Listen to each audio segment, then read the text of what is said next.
مستند نہیں ہے. صحیح جو مورخین نے لکھا ہے وہ یہی لکھا ہے کہ نیسا میں پیدا ہوئے اور ابتدائی تعلیم انہوں نے وہیں پہ حاصل کی. ابتدائی تعلیم حاصل کرنے کے بعد 15 سال کی عمر میں انہوں نے نیسا پور کا سفر کیا تھا. پھر وہاں پہ پھر انہوں نے اپنے اساتذہ حسین بن منظور اور محمد بن رافع رحمہ اللہ جو اس وقت کے بڑے ائمہ تھے ان سے علم حاصل کیا. پھر اس کے بعد یہ وہاں سے بغداد کے لیے چلے گئے. بغداد میں انہوں نے اسحاق بن ابراہیم اور سلیمان بن عاشاس اور قتیبہ بن سعید رضی اللہ تعالیٰ عنہ رحمہ اللہ، یہ بہت بڑے بڑی شخصیات ہیں جو تابعین تبع تابعین میں جن کا شمار ہوتا ہے. ان سے انہوں نے حاصل کیا، علم حاصل کیا. بہت سے ان کے مطلب جلیل القدر اساتذہ ہیں. امام ابو داؤد رحمہ اللہ ان کے اساتذہ میں سے ہیں. ابو داؤد جنہوں نے ابو داؤد شریف لکھی ہے، سیاستہ کی مستند کتاب ہے وہ بھی، تو امام ابو داؤد سجستانی رحمہ اللہ وہ بھی ان کے اساتذہ میں سے ہیں. احمد بن عبیدہ بھی ان کے اساتذہ میں سے ہیں. اسحاق بن راہوے، اسحاق بن ابراہیم، اور یہ جلیل القدر اس وقت کے محدث، مفسر اور فقہا، انہوں نے سب سے علوم حاصل کیے ہیں. تو یہ پھر انہوں نے اپنا علمی سفر جاری رکھا.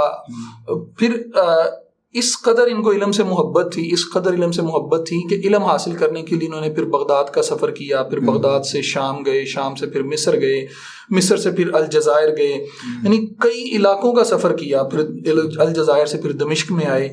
تو یہ تو ان کی ایک لمبی تاریخ ہے کہ علم کے ساتھ ان کو بہت زیادہ محبت تھی، اور پھر حدیث علم کے ساتھ ان کو زیادہ ہی محبت تھی.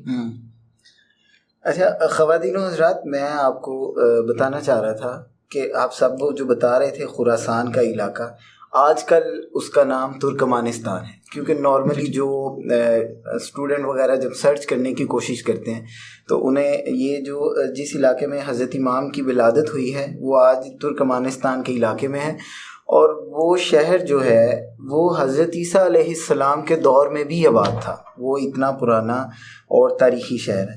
دوسری جو کہ میں ایک بڑی محبت والی بات بتانی چاہ رہا تھا، حافظ صاحب کی تائید سے ماشاءاللہ ہمیشہ وہ ہمیں بڑے اچھے طریقے سے گائیڈ کرتے ہیں، کہ حضرت امام نسائی رحمۃ اللہ علیہ کے میں نے آج تقریباً 4 سے 5 اساتذہ کرام پڑھے ہیں جو کہ 1 یا 2 واسطے سے امام اعظم امام ابو حنیفہ کے شاگرد ہیں. جی بالکل ایسے ہی ہے. اگر 2 واسطوں سے دیکھا جائے تو حضرت اسحاق بن ابراہیم جو تھے، جو بھی جی بالکل ایک واسطے سے سیدنا امام ابو حنیفہ رحمۃ اللہ علیہ بالکل ایسے ہی شاگرد ہیں. بالکل ایسے ہی یہ اس کی یہی وجہ نا کہ وہ انہوں نے جو امام نسائی رحمہ اللہ ہیں، ان کو بعض نے ان کو حنفیہ میں شمار کیا، بعض نے حنبلیہ میں شمار کیا، اور بعض نے شوافی میں شمار کیا ان کو.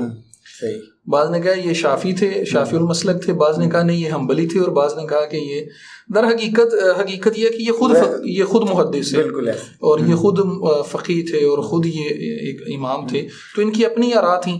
ایسے اصل میں اس بات کی ضرورت اس لیے میں نے اس بات کو کرنا ضروری سمجھا کہ آج کل ہم تحقیق کے بغیر ائمہ اکرام کے اوپر، جیسے آپ وہ دیکھتے ہیں ٹرینڈ کہ وہ تحقیق کے بغیر ائمہ اکرام کے متعلق نازیبا الفاظ کہے جاتے ہیں. انہیں وہ کہنے کا مطلب تھا کہ حضرت امام اللہ تعالیٰ ہمیں محفوظ رکھے، اللہ تعالیٰ ہمیں محفوظ رکھے، ہمیں ائمہ اکرام کا ادب کرنے کی توفیق دے. حقیقی معنوں میں ہمیں اللہ تبارک و تعالیٰ انہوں نے جو دین کی خدمت کی ہے، جو انہوں نے دین کا کام کیا ہے، اللہ تبارک و تعالیٰ اس کے وسیلے سے ہماری مغفرت فرمائے، ہماری بخشش فرمائے. اور آپ تائید کریں گے انہوں نے اتنی خدمت کی ہے کہ مجھے لگتا ہے کہ ہمیں کئی زندگیاں بھی مل جائیں تو ہم ان کے ایک لمحے جی ان کی اگر علمی خدمات کو عثمان بھائی ہم اگر مطلب ذکر کرنے پہ آئے نا، تو ان کی علمی خدمات ایک الگ مستقل ایک چیپٹر ہے، بہت ایک لمبا چیپٹر ہے. سب سے پہلے تو علوم حاصل کرنے کے حوالے سے امام نسائی رحمہ اللہ جو تھے وہ بہت زیادہ دلچسپی رکھتے تھے.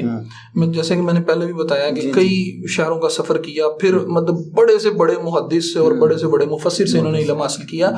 ان کو کہیں پہ بھی پتہ چلتا نا کہ فلاں بندے کے پاس علم کا کوئی ذخیرہ پڑا ہوا ہے, احادیث کا کوئی ذخیرہ پڑا ہوا ہے, تو یہ فوراً وہاں سے مطلب ہجرت کرتے اور اس شخص کے پاس علم حاصل کرنے کے لیے وہاں پہ چلے جاتے ہیں اور اس سے جا کے کہتے ہیں کہ مجھے علم سکھاؤ.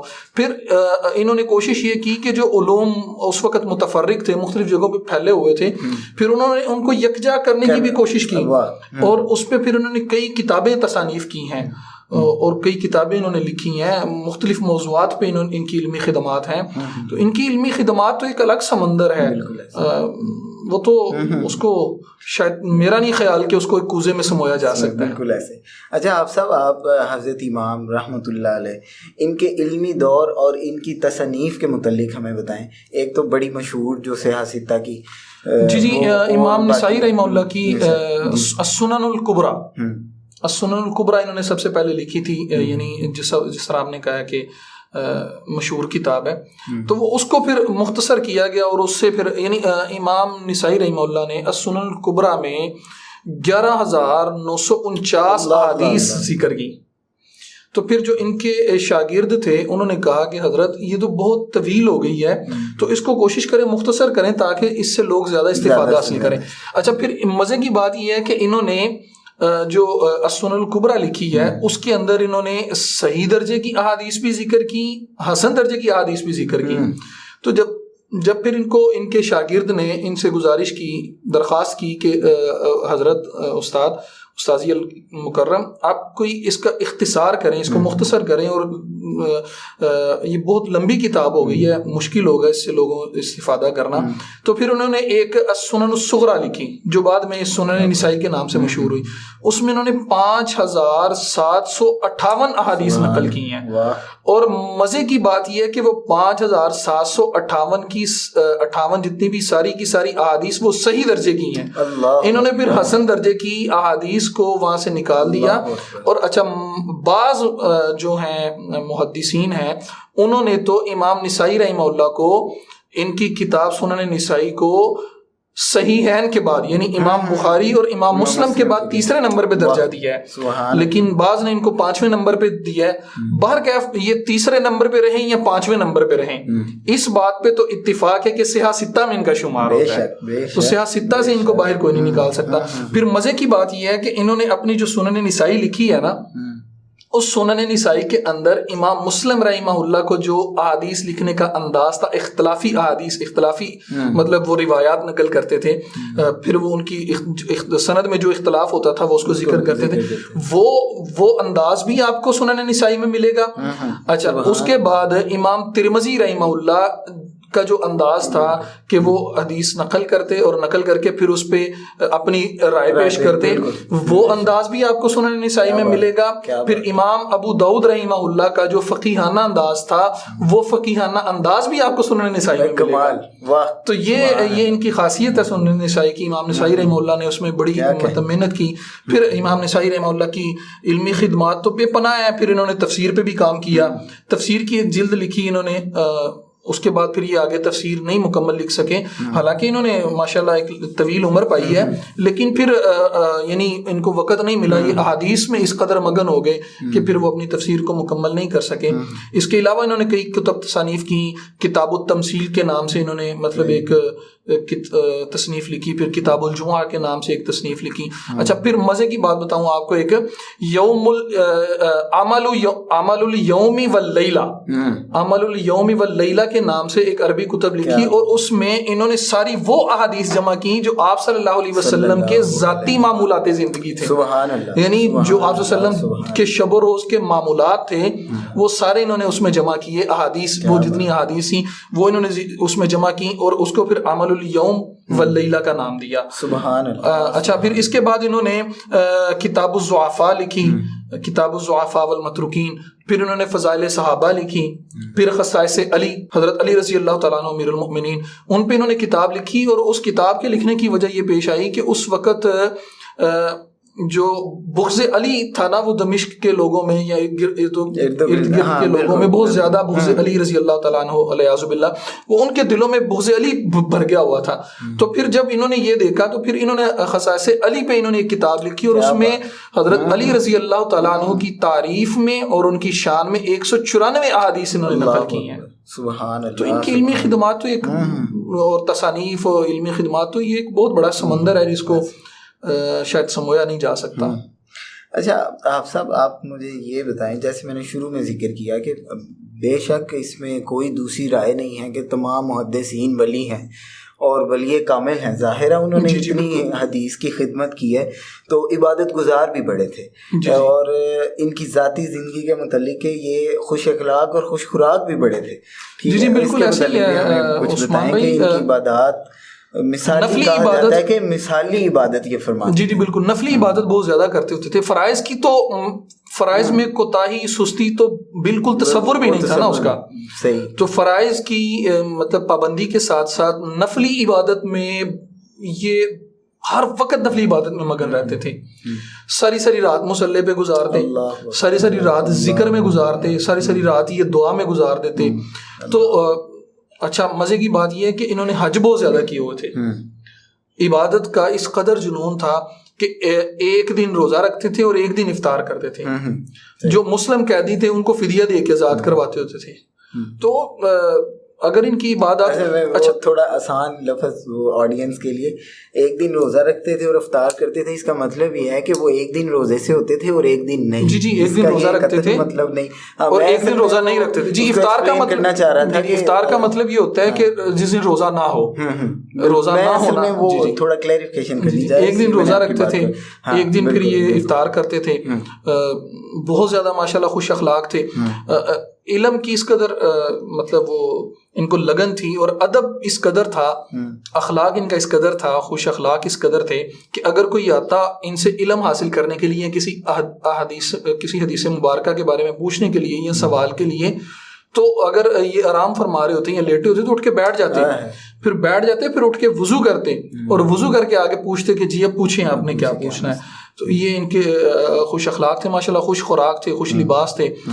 خوش خوراک اس قدر تھے کہ امام ابن حجر رحمہ اللہ نے لکھا ہے کہ یہ خود مرغیاں پالتے ہوتے تھے اپنے گھر میں. ایسے یہ ان کے اس سے اندازہ لگایا جا سکتا ہے کہ ماشاءاللہ کس قدر یہ کھانے کو صاحب علم کے لیے یہ چیزیں ضروری ہیں. اور ان کا دسترخوان ہمیشہ مہمانوں کے لیے وسیع اور اچھا کھانا ہمیشہ اعلیٰ درجے کا کھانا. جی بالکل مہمانوں کے بالکل ایسے ہی ہے جی. بالکل ماشاءاللہ خود لباس بڑا نفیس لباس پہنتے ہوتے تھے, جبہ پہنتے ہوتے تھے, شاہی جبہ, اور پھر مطلب امامہ مبارک پہنتے ہوتے تھے, ذرا سائز میں بڑا امامہ پہنتے تھے. تو اس کی ماشاءاللہ پھر ان کی جو چہرے کا وہ چہرے پہ جو نورانیت تھی, جو روب تھا, جو دبدبہ تھا, اوپر سے لباس اس قدر ہوتا تھا. تو یہ واقعتاً ان کا اچھا مزے کی بات آپ کو عثمان بھائی بتاتا ہوں میں کہ انہوں نے 12 عباسی خلافہ کا دور دیکھا ہے. 12 عباسی خلافہ کا دور, یہ خود مامون الرشید کے دور میں پیدا ہوئے لیکن اس کے بعد 12 عباسی خلافہ کا دور انہوں نے دیکھا ہے. اچھا پھر بڑے مسند پہ فائز رہے, امس کے قاضی رہے, مصر کے قاضی رہے, پھر امس کے گورنر بھی رہے. بڑے عہدے مطلب ان کے پاس رہے.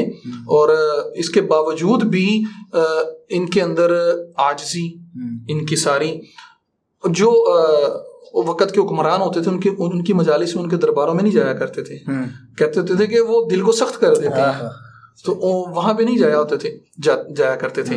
اور علم حاصل کرنے کے لیے ان کو کئی میل کا سفر کرنا پڑتا تو کرتے. بلکہ میں اگر یہ کہوں کہ اطلب العلم من المہد الی اللحد, اس کا صحیح معنوں میں یہ مصداق تھے کہ علم حاصل کرو ماں کی گود سے قبر کی کور تک.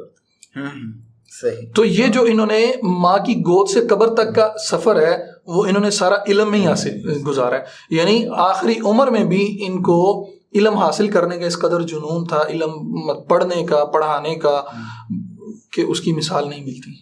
وقت مختصر تھا, مختصر وقت میں الحمدللہ اتنی خوبصورت آپ نے گفتگو فرمائی, تو اس کے لیے میں آپ کا شکر گزار ہوں.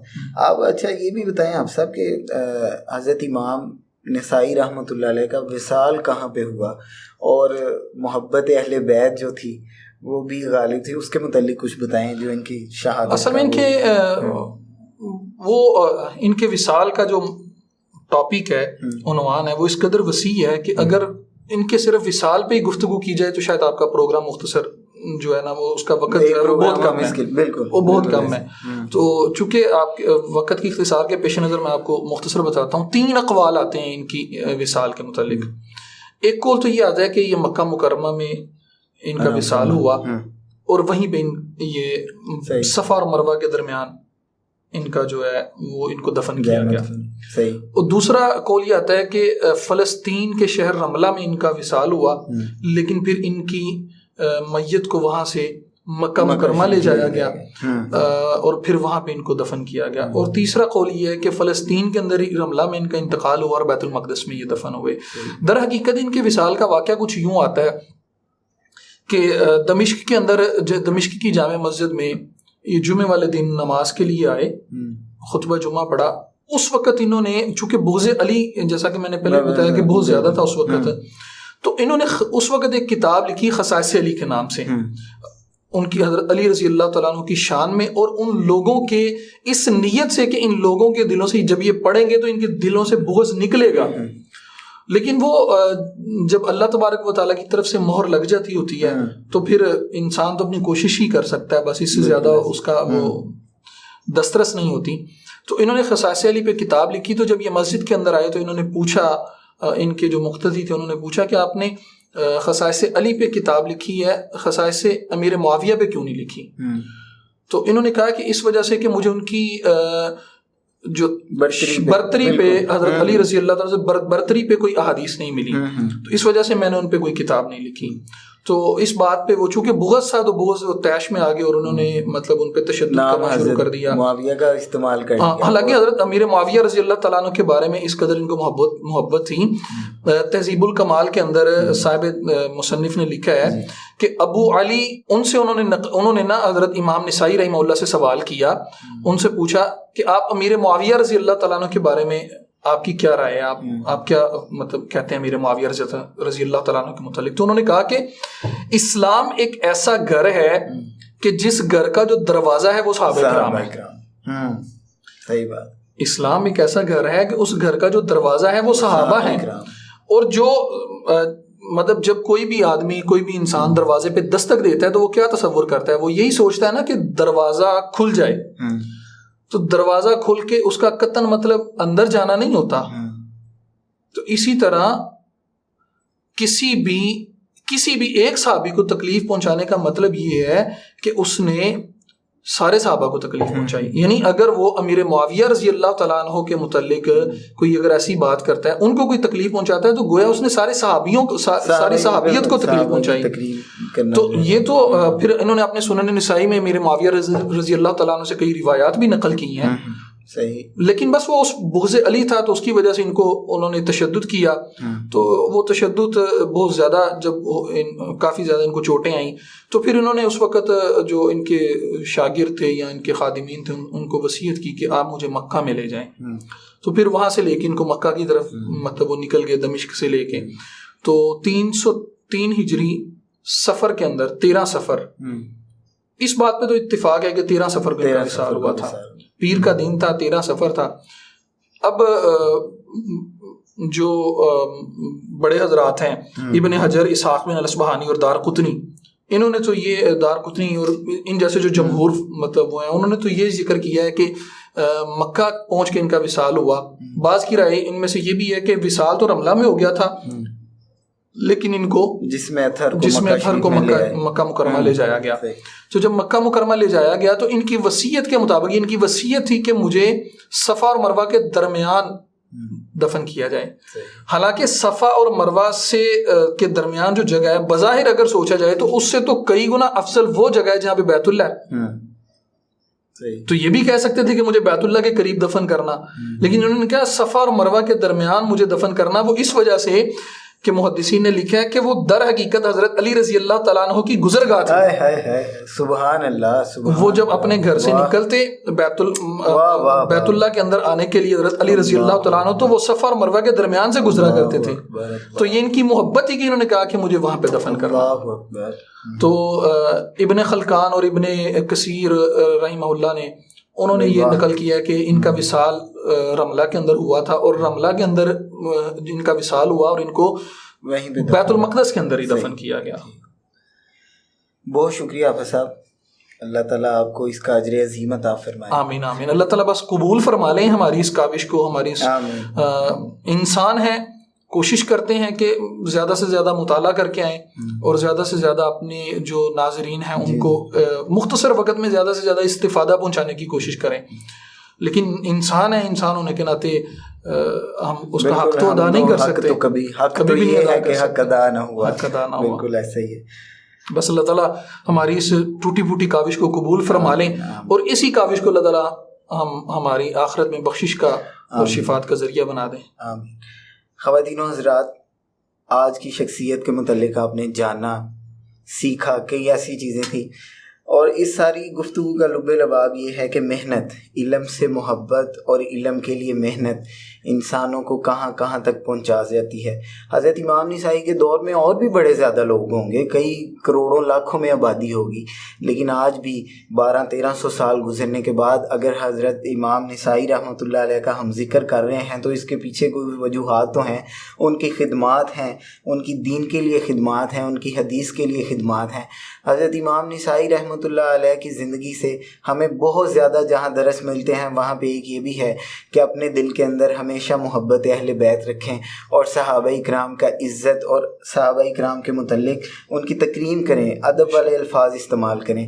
ہماری ہمیشہ کوشش ہوتی ہے، میں نے پہلے بتایا ہم طالب علم ہیں، کوشش ہم کرتے ہیں کہ ہم اچھے طریقے سے یہ گفتگو کریں، لیکن کیونکہ انسان بھی ہیں، طالب علم بھی ہیں، آپ ہمیشہ رہنمائی فرماتے ہیں، اس کے لیے ہم آپ کے شکر گزار ہیں. ہمیشہ کی طرح آج کے پروگرام کے اختتام میں بھی میں اللہ تعالیٰ سے یہ دعا کرتا ہوں کہ آج پروگرام پیش کرتے ہوئے کہیں کوئی غلطی، کوتاہی، بے ادبی ہوئی تو میں اللہ کی بارگاہ میں معافی کا خواستگار اور توبہ کا طلبگار ہوں. اللہ کریم حضرت امام نسائی رحمۃ اللہ علیہ کے صدقے ہمارے دلوں کو اہل بیت کی محبت سے منور فرمائے اور ہمیں ان کے نقش قدم پر چلنے کی توفیق عطا فرمائے. اگلے پروگرام تک کے لیے خواتین و حضرات ہمیں اجازت دیجیے. اور میں اجازت سے پہلے اور سلام سے پہلے آپ سے ایک بات کرنی چاہ رہا تھا کہ سفر المظفر تقریباً اپنے اختتام کو ہے اور ربیع الاول آ رہا ہے. ربیع الاول کے ہمارے پروگرام کچھ خاص ہیں، اس کو ضرور دیکھیے گا. اس کے لیے ان پروگرامز میں آپ کے لیے بہت کچھ نیا ہے، تو وہ ہمارے ساتھ جڑے رہیے اور آپ کی محبتوں کا شکریہ. والسلام علیکم ورحمۃ اللہ وبرکاتہ.